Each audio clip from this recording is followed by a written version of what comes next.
만약에 네가 살인했다면 법에 살인죄가 있으니까 네한테 살인죄라고 부르겠다. 이게 평가의 성질이에요. 아시겠어요? 그러니까 법을 놓고 다양하게 이야기하는 겁니다. 따라서 여러분들이 필요한 것은 가설규범과 행위규범 요 두 가지를 기억하셔야 된다. 그럼 행위규범 한번 가볼게요. 자 보세요. 자 행위규범 요게 시험에 나온단 말이요. 나오는데 기초지만 나옵니다. 자 볼까요 여러분? 우리가 있지 않습니까? 살인죄 이렇게 나와 있죠. 근데 우리 법에 보면 태급 불응죄라는 범죄가 있습니다. 이 범죄는 어떤 주거에 들어간 자가 있습니다. 그럼 집주인이 나가라고 요구할 수 있지 않습니까? 그죠? 보기 싫으니까 나가라. 요렇게 태거를 요구했다면 여러분 나가는 게 정상 아닙니까? 이게 맞죠? 상식이죠.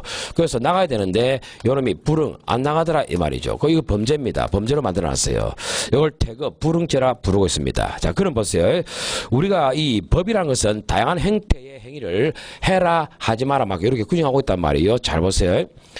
우리가 살인죄를 뒀다는 이 살인죄의 의미는 뭐겠습니까? 국가가 바라는 것이 뭐냐 이 말이에요. 살인해라 말입니까? 하지 마라 말입니까? 하지 마라 말이지 않습니까? 따라서 살인죄 법조항은 하지 마라고 권장하고 있단 말이에요. 맞죠? 그래서 살인죄는 일종의 금지 형태의 범죄다. 맞습니까? 그 금지 규범이다. 또 이렇게 불러요. 됐습니까? 근데 여러분 태거불응죄는요. 요거는 뭡니까? 국가가 바라는 것은 나가라 말입니까? 아닙니까? 나가라 말이잖아요. 나가야 네가 법을 지킨다 이 말이지 않습니까? 여기는 살인 안 하는 게 법을 지키는 것이고 요거는 나가는 게 법을 지키는 거예요. 맞죠? 그래서 요걸 우리가 법에서 아예 국민들에게 집주인이 요구하거든 나가라 이 말이에요. 아시겠어요? 그래서 이거는 명령 규범 형태로 되어 있다 이 말입니다. 아시겠습니까? 따라서 요 단어를 장난칩니다. 어떻게 장난치느냐? 태거불응죄를 금지 규범 이렇게 장난쳐요. 그럼 되겠어요? 아니겠죠? 요쪽에 연결해야 되겠죠. 맞죠? 이렇게 하면 되겠죠. 그럼 여러분 한번 물어볼까요? 응용. 이거 쉽게 생각하셔야 됩니다. 보세요 여러분. 우리가 절도죄 타인의 재물을 훔치는 게 절도죄입니다. 그래서 법에 타인의 재물을 우리가 절취한 자가 절도죄다 이 말입니다. 그럼 이 법을 두고 저 단어 둘 중에 한 개를 쓴다. 그러면 어떤 단어를 써야 되냐 이 말이죠. 어떤 단어 썼고?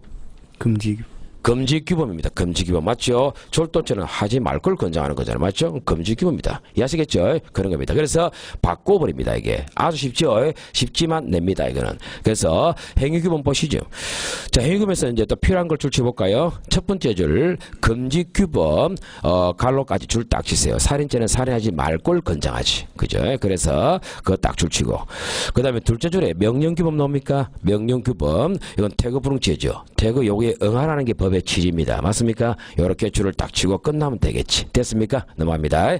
자, 그 다음 밑에 형법의 기능 가시죠.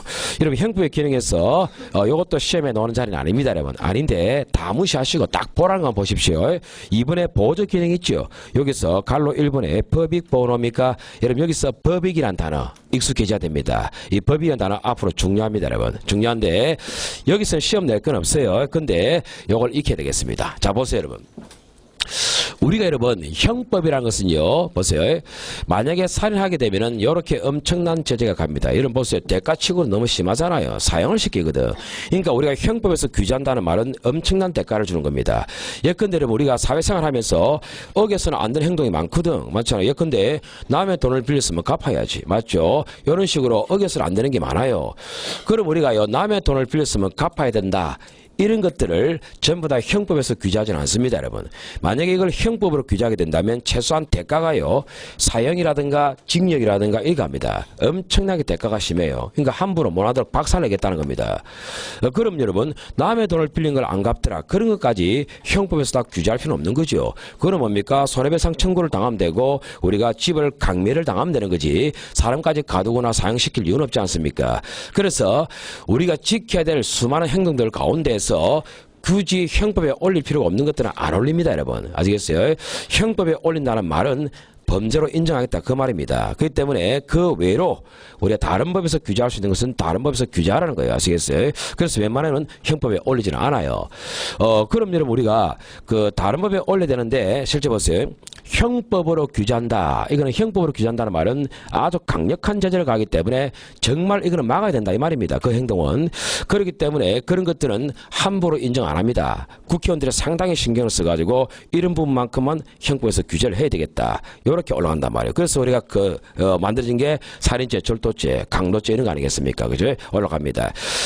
우리가 지금 최근에 있지 않습니까? 형법에서 실제 문제가 됐던 법 중에 하나가 이런 게 있었습니다. 혼인빙자 간음죄가 있었어요. 그 혼인빙자 간음죄는 우리가 뭡니까? 남여든 불문하고 꼭 혼인할 것처럼 이야기하고 그런 다음에 성관계를 목적으로 성관계를 혼전 성관계 갖는 범죄죠. 그게 혼빈간입니다. 많이 들어보셨죠?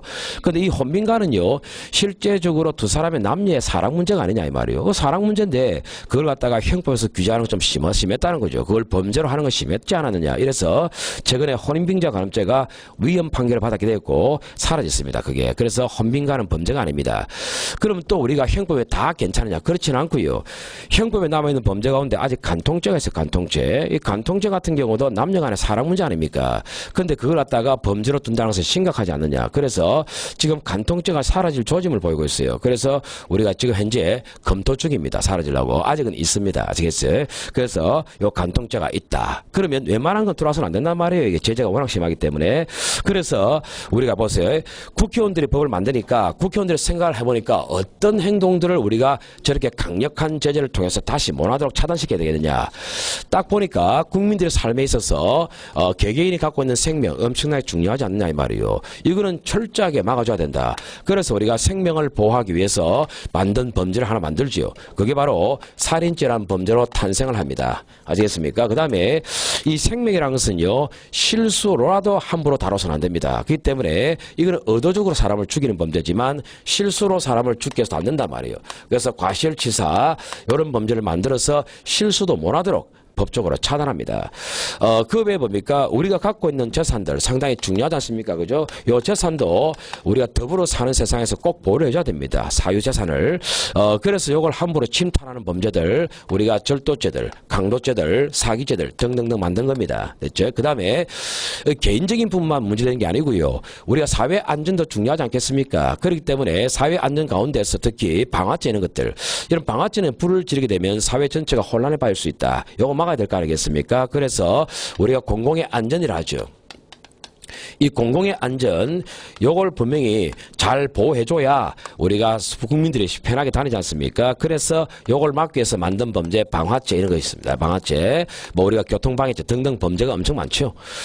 그 다음에 또 뭡니까? 우리가 경찰이 공무집행을 하고 있는데 시민들이 발로 차고 때리더라. 그럼 어떻습니까, 여러분? 국가 기능이 제대로 발휘가 안 되겠지요. 그래서 국가 기능을 보호할 필요도 있지 않느냐 해서 요 국가 기관, 요걸 갖다가 보호할 필요가 있습니다. 그래서 우리가 만든 범죄들, 뭐 공직방, 위정죄, 뭐 증거인멸죄 등등 많습니다, 여러분. 이렇게 하는 거죠.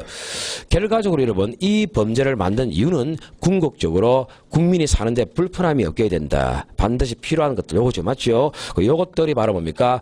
이 법을 통해서 보호하려고 하는 겁니다. 맞죠? 그래서 이걸 우리가 뭐라 부르냐? 요겁니다. 이 자리를 우리가 법적으로 법을 통해서 우리가 보호되는 이익입니다. 아시겠습니까? 법적으로 보호할 만한 가치가 있는 거죠.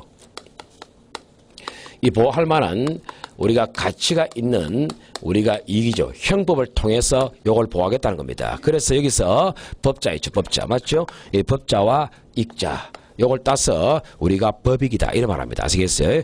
그래서 이 법익이라는 단어가 왜 중요하냐? 여러분 우리가 살인죄를 만든 이유는 사람 생명을 보호하기 위해서 만든 거예요. 그렇기 때문에 나중에 강론 가시면 아시겠지만 요 법익인 생명 있지 않습니까? 요게 날아가야 돼요. 날아가야 살인죄가 완성이 돼요. 그렇기 때문에 잘 아셔야 되겠죠. 아시겠어요? 그래서 미워란 말이 아니지요.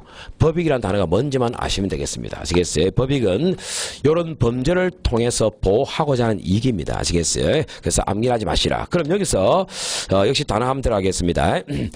여러분 이 생명과 재산 같은 경우는 개인들이 갖고 있는 법익입니다. 맞습니까? 개인들이 갖고 있는 법익이기 때문에 요걸 우리가 학문상 분류할 때 요걸 개인적 법익이다. 요렇게 분류합니다.